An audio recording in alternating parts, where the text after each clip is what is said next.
Today, I'm going to tell you how I told my Mexican parents that I wanted to pursue medical school.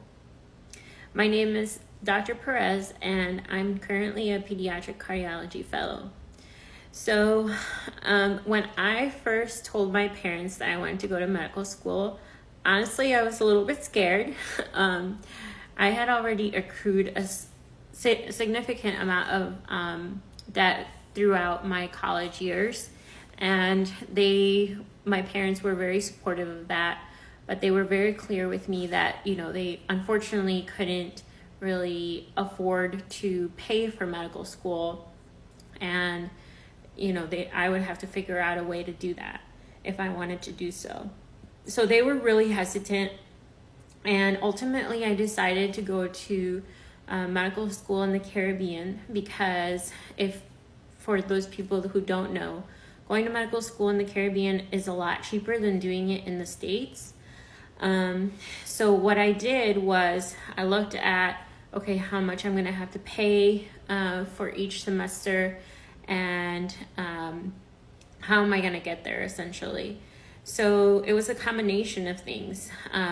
First of all, I got a scholarship from the school for merit. So it was all based on my test scores, my grades, all of that. And then I also had a summer job.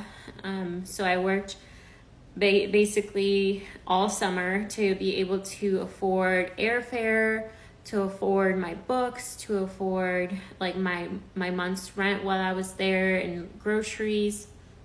But then of course there was a substantial amount of money kind of outstanding. And my school was fortunate enough that they had student aid through a private company, but a lot of Caribbean schools don't.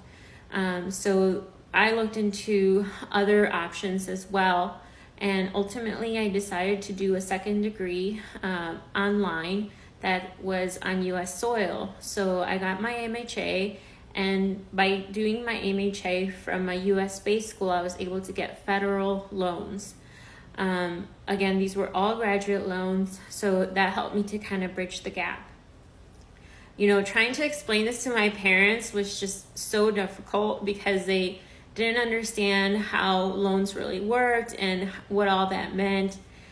So I had to really convince them that I was gonna do this and that I was dedicated to it. But ultimately, if you are considering going into medical school and are worried about the cost, you have to see what is your goal and what you're willing to do to get there.